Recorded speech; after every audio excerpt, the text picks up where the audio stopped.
मेरा नाम DK सिंह है और मैं MKDR क्लासेज की ओर से आपके लिए फॉरेस्ट गार्ड में पूछे गए पेपर के अध्ययन कराने जा रहा हूं, जो 21 अगस्त 2022 यानी रविवार आज ही हुआ है। मैं उसका अध्ययन कराने जा रहा हूं, थोड़ा ध्यान दें उस पर। पहला क्वेश्चन है हिंदी अनुच्छेद को पढ़कर पूछे गए प्रश्नों 1 से 4 के उत्तर दीजिए। आप थोड़ा ध्यान दीजिए, ये ग्राफ है, पैराग्राफ है। भारतीय मनीषी हमेशा ही इच्छा और अनिच्छा के बारे में सोचता रहा है। आज जो कुछ हम हैं उसे एक लालसा में सिमटाया जा सकता है, यानी जो कुछ भी हम हैं वह सब अपनी इच्छा के कारण से है। यदि हम दुखी हैं, यदि हम दास्ता में हैं, यदि हम अज्ञानी हैं, यदि हम अंधकार में डूबे हैं, यदि जीवन एक लंबी मृत्यु है, तो केवल इच्छा के कारण से ही है। क्यों है यह दुख? क्योंकि हमारी इच्छा पूरी नहीं हुई। इसीलिए यदि आपको कोई इच्छा नहीं है तो आप निराश कैसे होंगे? यदि कहीं आप निराश होना चाहते हैं तो और अधिक इच्छा करें। यदि आप और दुखी होना चाहते हैं तो अधिक अपेक्षा करें, अधिक लालसा करें और अधिक आकांक्षा करें। इससे आप और दुखी ही हो जाएंगे। यदि आप सुखी होना चाहते हैं तो कोई इच्छा ना करें। यही आंतरिक जगत में काम करने की गणित है। इच्छा ही दुखी को उत्पन्न करती है। पहला क्वेश्चन है, ध्यान दीजिए थोड़ा सा। मानव के लिए जीवन एक लंबी मृत्यु कब बन जाती है? कब हो? जब इच्छाएं बढ़ने से। पहला ऑप्शन इसमें सही है। पहला ऑप्शन मानेंगे डी, इच्छाएं बढ़ने से। यानी मृत्यु कब बनेगी? जब उसकी इच्छाएं बढ़ जाएंगी तभी बनेगी। अगला क्वेश्चन है, जैसे आपने इसमें देखा था, अभी जस्ट पढ़ा है। इसके बाद में लेखक ने आंतरिक जगत में काम करने का गणित किसे कहा है? भक्ति करने को, इच्छा न करने को, विनम्र रहने को, कष्ट भोगने को। इसका क्वेश्चन का आंसर बी सही है। बी, इच्छा न करने को। अगला क्वेश्चन की बात करेंगे तो भारतीय मनीषी के चिंतन का विषय क्या है? तो चिंतन का विषय क्या है? इच्छा और अनिच्छा का चिंतन। पहला ऑप्शन है इसमें जीवन मृत्यु का चिंतन, जीवन और आत्मा का चिंतन, इच्छा और अनिच्छा का चिंतन, प्रकृति पुरुष का चिंतन। तो इसमें सी ऑप्शन सही है। ऑप्शन की बात करेंगे तो इसमें कौन सा? सी ऑप्शन सही है, इच्छा और अनिच्छा का चिंतन। अगले ऑप्शन की बात करते हैं। अगला क्वेश्चन है, इच्छा का जीवन में क्या प्रभाव पड़ता है?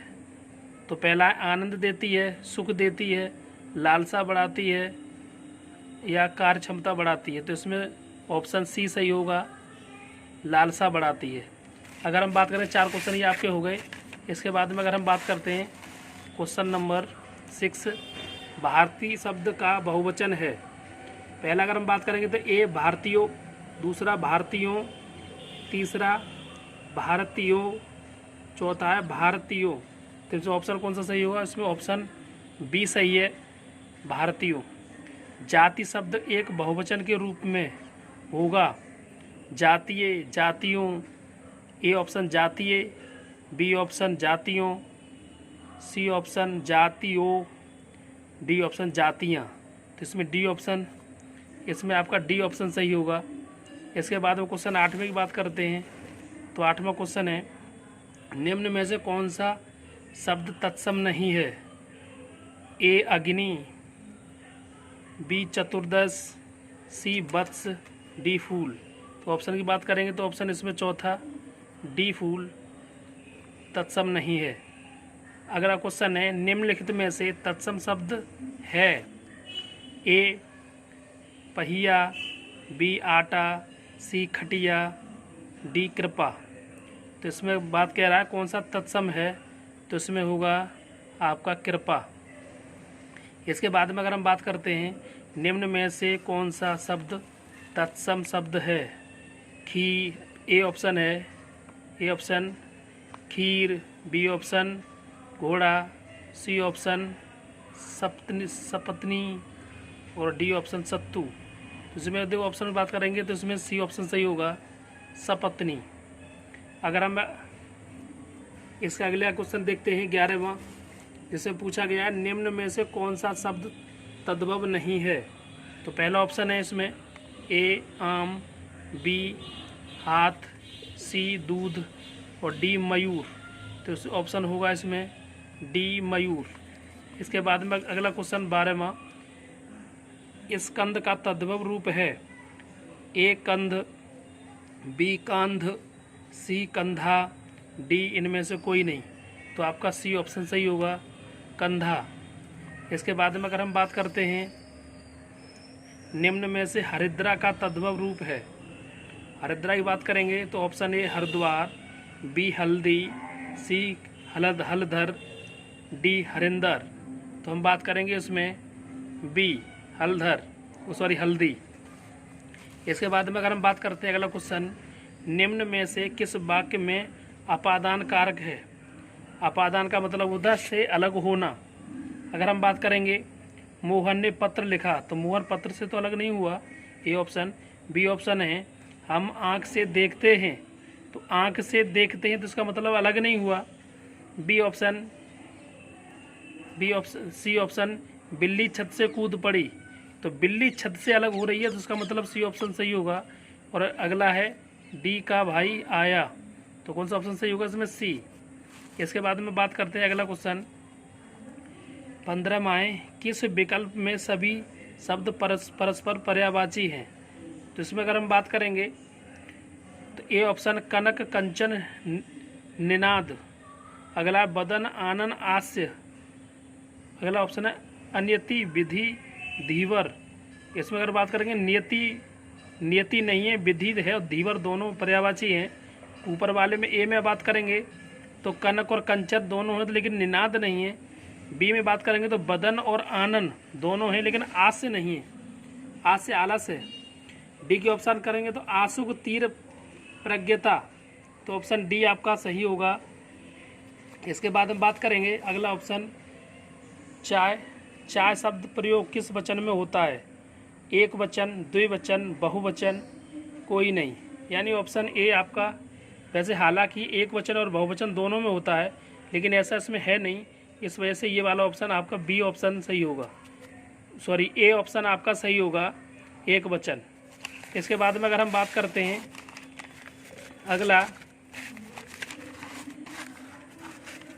अगला है मन 24वां की बात करेंगे तो 24वां पहला क्वेश्चन दे रहा है मन प्लस अनुकूल की संधि है, तो इसमें दे रहा है मनोनुकूल मनोनुकूल।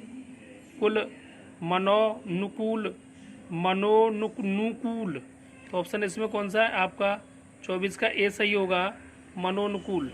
इत्यादि शब्द का सही संधि विच्छेद है, ऑप्शन ए इत प्लस आदि, बी इत प्लस आदि, सी एत प्लस आदि, डी इत प्लस आदि। तो ऑप्शन आपका बी सही होगा, इत प्लस आदि। अगली बात करते हैं आगे, अगला क्वेश्चन है शोभा की संधि है, शोभा की संधि विच्छेद है, तो शुभेच्छा की संधि विच्छेद। तो शुभेच्छा की बात करेंगे तो शुभेच्छा में ए सुधन इच्छा, दूसरा है शुभ धन इच्छा, तीसरा है शुभ धन ये इच्छा, चौथा ऑप्शन है डी शुभ धन अच्छा। तो इसमें ऑप्शन आपका बी सही होगा, शुभ धन इच्छा। अगले क्वेश्चन की बात करते हैं 27वां, व्याकरण की दृष्टि से निम्नलिखित में से कौन सा वाक्य शुद्ध है? तो मेरे को आपका काम बहुत पसंद है, तो इसमें अगर हम बात करेंगे तो ये ऑप्शन इसमें ये होता है मुझको, इसका मतलब ये वाला गलत है, बी ये वह आदमी अच्छा नहीं है। ऑप्शन एक दूध का गिलास, एक दूध गलत है ये वाला, इसका मतलब ये भी गलत होगा। डी प्रत्येक चित्र बुरे नहीं होते, तो ये भी प्रत्येक चित्र बुरे नहीं होते, ये गलत है ये भी। तो कौन सा आपका सही होगा? बी। इसके बाद में अगर हम बात करेंगे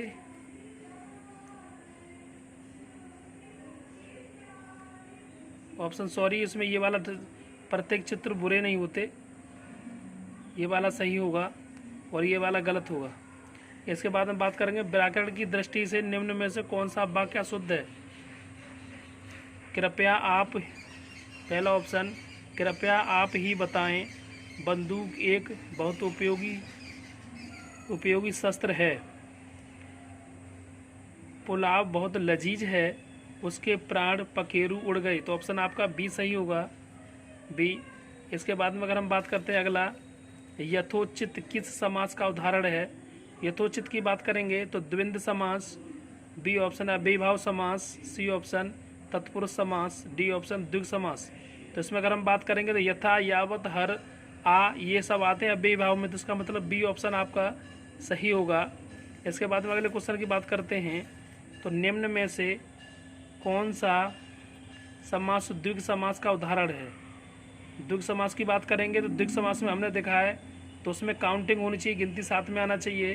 तो भला बुरा, पंचशेरी, पंसेरी, नवयुवक और बखूबी, तो इसमें बी ऑप्शन आपका सही होगा, पंसेरी। इसके बाद में बात का धनी मुहावरे का अर्थ है वायदे का पक्का होना, बहुत बड़ी बातें करना। अगला ऑप्शन है बात से धनी होना। अगला ऑप्शन है धनी समझना, तो समझदार होना। तो इसका ऑप्शन ए सही होगा आपका, ये वायदे का पक्का होना। अगली बात करेंगे, नध्यागम शब्द का संधि विग्रह है। तो नध्यागम का मतलब होता है नधा प्लस आगम, पहले संधि विग्रह में ये ध्यान रखना चाहिए, विच्छेद में अर्थ दोनों का सही निकलना चाहिए। नद प्लस आगम, नद प्लस गम, ये भी गलत है। अगला नदी प्लस आगम, अगर नदी प्लस आगम तो आपका सी ऑप्शन सही होगा, नदी प्लस आगम। अब मैं दूसरी वीडियो बनाऊंगा, क्योंकि वीडियो बड़ी हो जाती है तो थोड़ा इंटरेस्ट कम लेते हैं। तो अगले में इसी पेपर को दोबारा लेकर के आऊँगा दूसरे सब्जेक्ट के साथ में। जय हिंद, जय भारत।